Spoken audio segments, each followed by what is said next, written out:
우리는 늘 시간이 부족하다고 느낄 때가 아주 많이 있습니다. 그런데 미하엘 엔데라고 하는 분이 썼던 모모라고 하는 책은 우리가 빼앗겼던 시간에 대한 이야기를 다뤄주고 있습니다.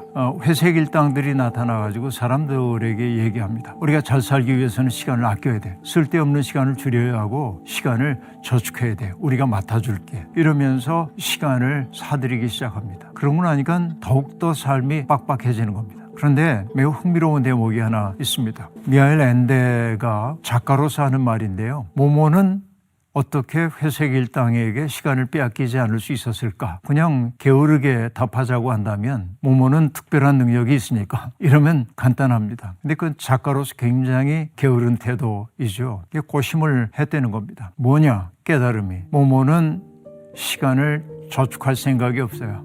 왜? 저는 파워제이로 제 시간을 철저히 계획하며 삽니다.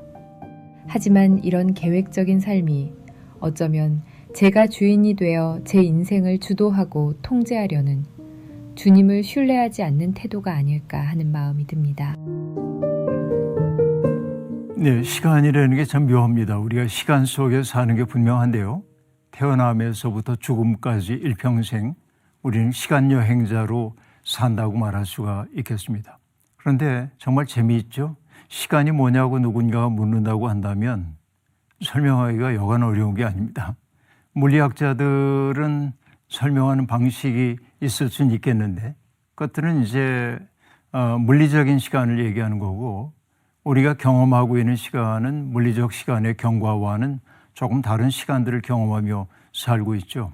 그 때문에 이제 그리스 사람들은 시간을 둘로 나누어서 하나는 계측 가능한 시간, 크로노스를 얘기하고 있고 또 하나는 우리가 경험하는 시간, 어떻게 보면은 수직적으로 우리의 삶 속에 돌입하는 시간을 카이로스라고 얘기하기도 하죠. 그래서 예수님이 내 때가 이르지 않았다 혹은 뭐 때가 찼다라고 하는 것은 그런 수직적으로 우리에게 돌입하는 신적 시간을 일컫는 말로 쓰이기도 합니다. 근데 어쨌든 이렇게 설명을 해보지만 시간에 대해서 말해줘. 누군가가 질문한다고 한다면 말하기가 매우 어려운 것이 사실입니다.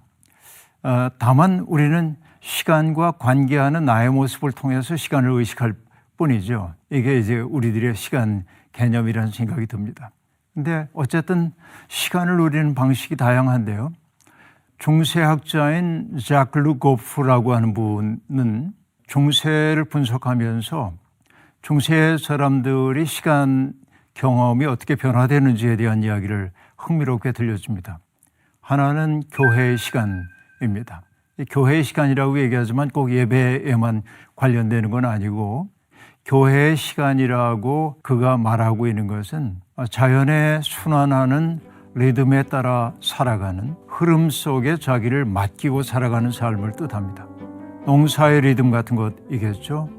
파종에서 추수에 이르는 늘 반복되고 있는 순환의 리듬을 얘기하고 있고 또 거기에는 이제 그 종교 행위도 들어갑니다. 예배를 드리고 그 기도 시간을 알리는 종소리에 따라서 시간에 맞춰서 기도를 하고 삶의 시간들을 구획해가는 그런 시간들이 있죠.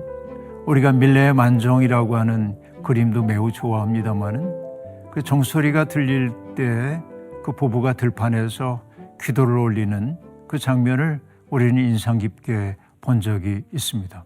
바로 이것이죠. 그러니까 내 삶에 리듬이 있어요. 질서가 있어요. 그리고 그 질서가 나를 든든하게 채워갑니다. 이게 자크 르고프가 얘기하고 있는 교회의 시간입니다. 그런데 점점 세상이 복잡해지고 상업이 발달하고 금융업이 발달하고 제조업이 활발해지고 이러면서 사람들 사이에 교역이 빈번해지고 이러면서 상인의 시간이 도래하게 됩니다. 그 상인의 시간이라고 하는 것은 대금도 지불해야 하고 뭔가를 생산해내야 하고 생산된 것들을 유통해야 하고 유통하지 못한 것들을 폐기해야 하는 어떻게 보면은 교회의 시간과 구별되고 있는 시간 그런 시간으로 점점 바뀌어가기 시작했다는 것이죠. 뭐 시계의 탄생도 상인의 시간과 관련된다고 얘기할 수 있겠습니다. 근데 그러다 보니까는 시간이 불확실성이 많아지고 시간이 우리에게 공포로 다가오고 또 시간을 낭비하는 게 죄처럼 느껴지고 이런 것들이 이제 중세 말로 가면서 근대화에 이르기까지 우리가 경험하고 있는 시간이기도 합니다. 그러니까 그런 시간 속에 살고 있는 사람들이 늘 하는 얘기가 뭐냐, 시간이 빠듯하다라고 하는 거, 빠듯한 시간을 쪼개서 살 수밖에 없는 것이죠. 그러니까 우리는 늘 시간이 부족하다고 느낄 때가 아주 많이 있습니다. 그런데 미하엘 엔데라고 하는 분이 썼던 동화라고 말할 수 있을까요? 모모라고 하는 책은 바로 우리가 빼앗겼던 시간에 대한 이야기를 다뤄주고 있습니다. 회색 일당들이 나타나가지고 사람들에게 얘기합니다. 우리가 잘 살기 위해서는 시간을 아껴야 돼. 시간 절약해야 돼. 그러기 위해서는 쓸데없는 시간을 줄여야 하고 시간을 저축해야 돼. 우리가 맡아줄게. 이러면서 사람들에게 시간을 사들이기 시작합니다. 그래서 사람들은 자기의 많은 시간을 회색 일당에게 넘겨줘요. 그러고 나니까 더욱더 삶이 빡빡해지는 겁니다. 근데 회색 일당에게 사람들이 팔았던 그 시간은 그냥 물리적 시간이 아닙니다. 어떤 시간이냐면 뭐 예를 들면 꽃이라든지 또 구름이라든지 흘러가는 시냇물이라든지 그런 것들을 무심히 바라볼 수 있는 시간, 그리고 친구들과 수다를 떨 수 있는 시간, 새소리에 귀를 기울일 수 있는 시간, 밤하늘의 별을 바라보면서 정말 멍하니 영원을 동경하는 그런 시간들, 그런 시간들이 다 사라져버리고 말았습니다. 그런데 인간을 가장 인간답게 만드는 것들은 무용해 보이는 그런 시간들인지도 모릅니다. 그 시간은 뭔가를 생산하는 시간은 아니죠. 그러니까 생산을 중시하는 사람들이 보기에는 효율적 시간이 아닐 수도 있습니다. 그러나 우리는 인생의 경험을 통해 압니다. 나를 나답게 하는 것은 바로 그런 무용해 보이는 시간들을 내가 누릴 수 있을 때라고 하는 사실. 그래서 우리는 시간을 빼앗긴 채 허덕거리고 있습니다. 분주함이라고 하는 말이 어떤 신분을 나타내는 말이 된 시대이기도 합니다. 우리가 누군가를 대접하기 위해서는 요즘 한가하시죠? 그러면 안 됩니다. 분주하시죠? 이렇게 물어야 합니다. 내가 분주하다는 것은 내 일정이 가득 차 있다고 하는 것은 내가 중요한 인물이라고 하는 사실을 타자들에게 입증시키는 것이기도 하기 때문에 그렇죠. 그런데 우리가 생각해야 될 게 뭐냐면 분주할 망자는 잊을 망자하고 음의 소가 똑같습니다. 잊을 망자는 어떻게 되어 있습니까? 망할 망자 밑에 마음 심자가 있어요. 마음이 망한 거예요. 어떻게 보면 잊어버리는 것은. 그런데 그 망자 밑에 있는 마음심을 좌측으로 끌어내고 그리고 거기에 신방부 옆에다가 망할 망자를 쓰면 분주할 망자입니다. 내가 분주하면 잊어버리지 말아야 될 것을 잊어버리게 돼 있어요. 내가 누구인지도 모르고 내가 이 세상에 왜 왔는지도 우리들이 묻지 않게 되고 내 옆에 있는 타인들이 얼마나 소중한 사람인지도 잊어버리게 되는 거죠. 이것이 시간을 뺏긴 사람들의 삶의 모습이라고 얘기할 수 있습니다. 근데 모모라고 하는 이 아이는 사람들이 잃어버렸던 그 시간을 회색 일당으로부터 되찾아주고 싶어 합니다. 모모가 하는 일은 무엇입니까? 사람들을 만나서 그들의 이야기를 들어주고 깊이 공감하고 그러는 거예요. 그러다 보니까 그들은 자기의 말이 경청되고 있다는 사실을 알게 될 때 자기의 인생의 문제를 어떻게 풀어가야 하는지 실마리를 스스로 찾게 됩니다. 누군가가 해결해 주기 때문이 아니죠. 그런데 매우 흥미로운 대목이 하나 있습니다. 미하엘 엔데가 작가로서 하는 말인데요. 모모는 어떻게 회색 일당에게 시간을 빼앗기지 않을 수 있었을까라는 질문입니다. 이게 고심을 했다는 겁니다. 그러다 문득 깨달았대요. 뭐냐 깨달음이. 모모는 시간을 저축할 생각이 없어요. 왜? 시간을 한껏 누리며 살았기 때문이라고 말합니다.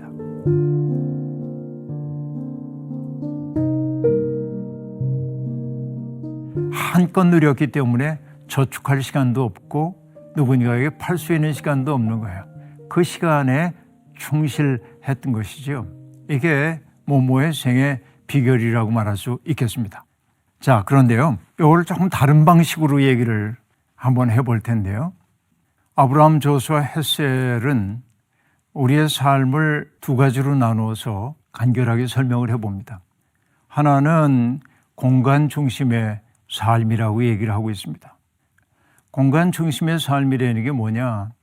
뭔가 가시적인 성취를 얻어내는, 그러니까 나의 성취를 다른 사람이 눈에 보이도록 공간화하는 이런 일들. 그러니까 뭐 건물을 세운다든지 내가 가지고 있는 소유를 통해 나를 입증한다든지 뭐 이런 내가 가지고 있는 업적 이런 것들을 세워가는 것, 이것이 이제 공간 중심적인 삶이라고 말할 수 있겠습니다. 그런데 바로 그게 뭐냐면 인간은 공간을 통제하려고 하는 욕망을 갖고 있고 그런 욕망들이 부딪히고 있기 때문에 우리의 삶의 현장은 보이지 않는 전장으로 변해가고 있는 것이죠. 그런데 다른 삶의 태도가 또 하나 있습니다. 그것은 시간 중심적인 삶을 살아가는 것인데, 시간이라고 하는 것의 특색은 뭐예요? 흘러가는 것입니다. 변화입니다. 흘러가고 변화하는 그 시간 속에서 내가 산다고 하는 것은 그 흐름에 조화를 이루며 살아가는 것이겠죠. 그리고 그 변화하는 시간 속에서 흘끗흘끗 영혼을 바라보는 것이라고 얘기할 수 있겠습니다. 아브라함 조수아 헷셀은 현재를 뭐라고 말하냐면 변장한 영혼이라고 말하기도 하는데, 그러니까 우리에게 주어져 있는 그 시간을 정말 그 흐름 속에서 영혼의 빛을 볼 수 있는가라고 하는 게 무엇보다도 소중합니다. 그러니까 시간을 낭비하지 않으려고 하는 그런 강박관념이 우리로 하여금 오히려 시간에 종속되도록 만들고 있는데, 그 시간의 흐름을 타고 사는 사람들이 될 수 있다면 얼마나 좋을까, 그 생각을 해보는 거죠. 바로 그것이 시간을 성화하는 일이기도 합니다. 우리에게 주어져 있는 시간을 성화하는 것이고 또 그것이 영혼에 잇대어져 사는 삶이라고 얘기할 수 있겠습니다. 성경의 전도서의 기자는 모든 일에는 다 때가 있다. 세상에서 일어나는 일들은 알맞은 때가 있다고 말합니다. 그러면서 그 때에 대한 이야기를 하거든요.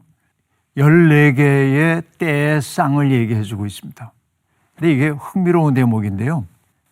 태어날 때와 죽을 때, 심을 때와 뽑을 때, 죽일 때와 살릴 때, 허물 때와 세울 때, 울 때와 웃을 때, 통곡할 때와 기뻐 춤출 때, 돌을 흩어버릴 때와 모아들일 때, 껴안을 때와 껴안는 것을 삼갈 때, 찾아 나설 때와 포기할 때, 간직할 때와 버릴 때, 찢을 때와 꿰맬 때, 말하지 않을 때와 말할 때, 사랑할 때와 미워할 때, 전쟁을 치를 때와 평화를 누릴 때, 14개의 쌍으로 되어 있습니다. 이게 14개의 쌍이라는 얘기는 이 전도서 기자가 얘기하고 있는 게 28가지의 시간 경험을 얘기하고 있다는 것이죠. 그 시간 속에서 우리는 살아갑니다. 그런데 이 대목에서 흥미로운 게 있어요. 우리는 이제 이렇게 나열을 할 때 습관이 긍정적인 걸 앞에 두고 부정적인 걸 뒤에 놓고 이렇게 리듬을 만들려고 합니다. 근데 여기 언급되어 있는 것을 보면 긍정적인 것과 부정적으로 우리가 인식하는 것들이 때때로 순서가 바뀌어 있기도 하고 뒤섞여 있습니다. 무슨 얘기를 하고 싶은 걸까요? 우리는 부정적인 것들을 우리의 인생에서 빨리 제거해야 할 부정적 순간으로 바라보고 있지만은 전도서 기자는 그 시간까지도 우리의 생에 너무도 소중한 일부라고 하는 사실을 우리에게 자각시키기 위한 거라고 생각해 보고 있습니다. 그래서 잘 산다고 하는 건 뭘까 생각해 보면 내게 다가오는 것들을 내 삶으로 수용하려고 하는 마음의 태세라고 저는 늘 생각합니다. 때때로 낯선 시간이 내게 다가오게 되면은 우리는 두려움을 느끼기도 하죠. 왜? 낯설다고 하는 것은 내게 그 편안했던 세계를 혼란시키는 것이기 때문에 그렇습니다.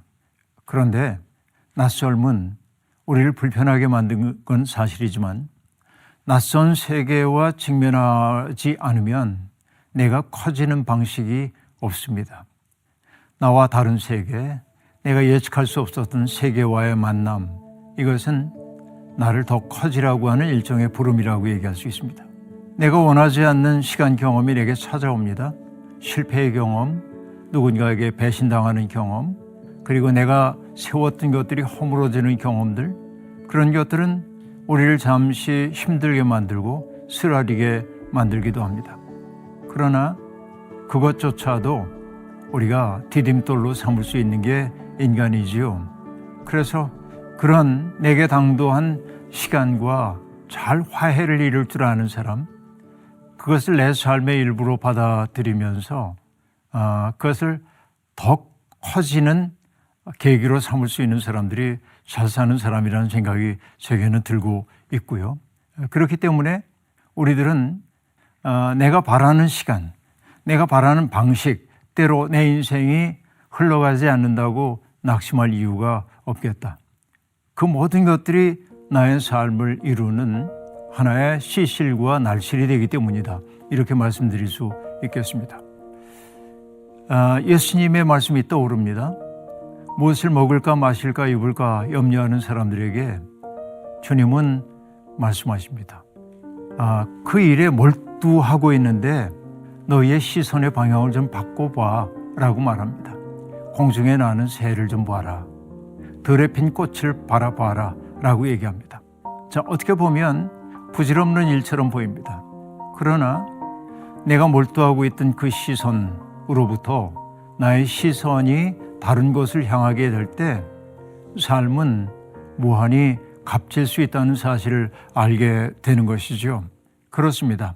내 시선의 방향이 바뀔 때 그때 삶을 대하는 나의 태도도 달라질 가능성이 아주 많이 있습니다. 그래서 더 큰 세계와 접속하려고 하는 그런 노력을 우리들이 기울인다고 한다면 내게 주어져 있는 시간은 공포가 아니라 설렘일 수 있고 시간이 우리에게 가져오는 선물을 기대해도 좋을 거라는 생각이 듭니다.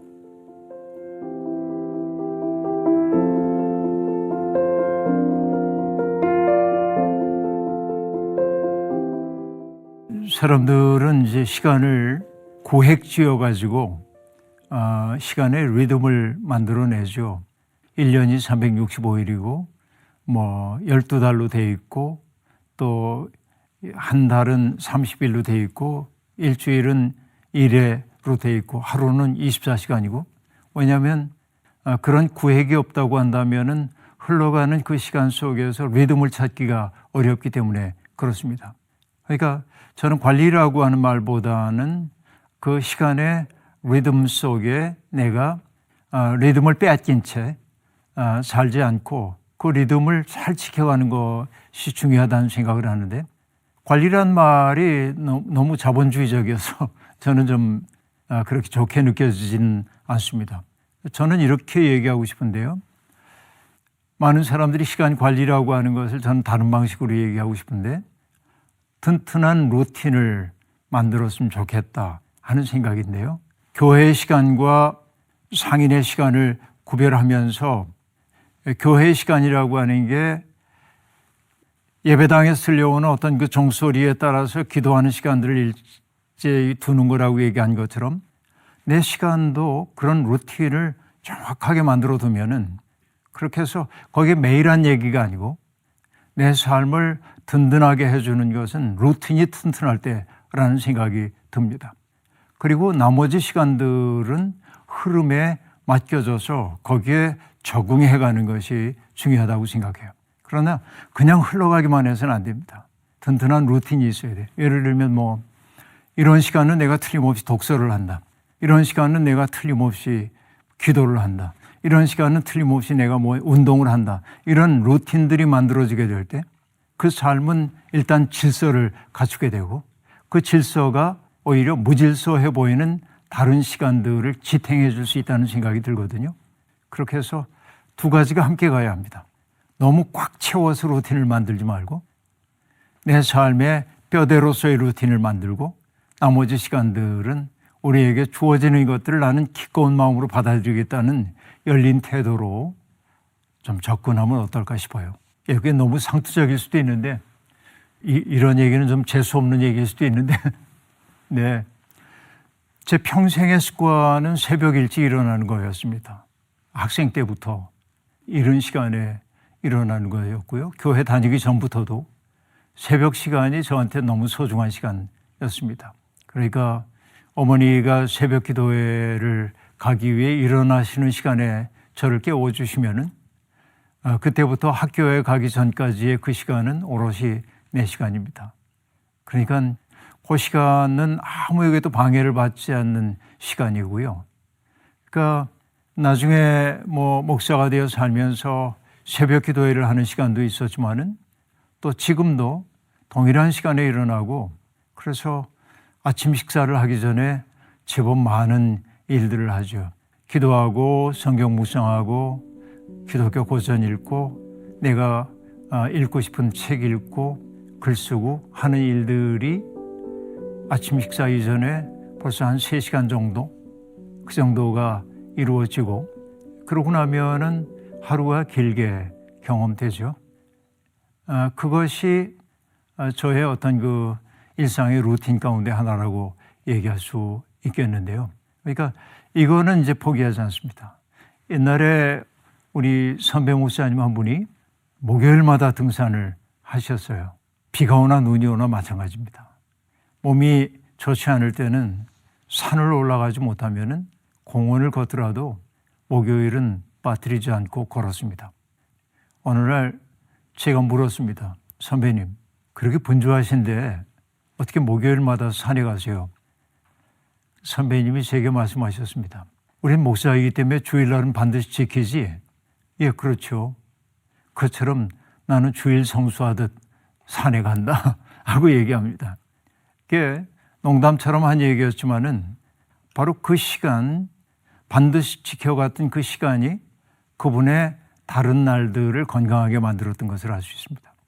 우리에게도 그런 내 삶이 어떤 경우에도 떠내려가지 않은 내 시간의 닷과 같은 루틴을 만들어 놓는 것이 중요하다는 생각을 해봅니다. 이 시간은 내가 포기할 수 없어라고 하는 거. 근데 그러기 위해서는 제가 새벽에 일찍 일어나기 위해서는 잠자는 시간도 일정해야 합니다. 아무리 재미있는 일이 있어도 그 시간이 되면은 잠자리에 들어야 합니다. 그래서 이런 예가 좋은 예인지 모르겠습니다만은 월드컵 축구를 하는데 우리나라 경기가 전반전 끝났는데 내가 자야 할 시간이면 전 들어가서 잡니다. 다음날 새벽에 잘 일어나기 위해서. 그러니까 남들에게 드러나지 않는 모습이지만은 그 시간이 저를 든든하게 세워준다고 생각합니다.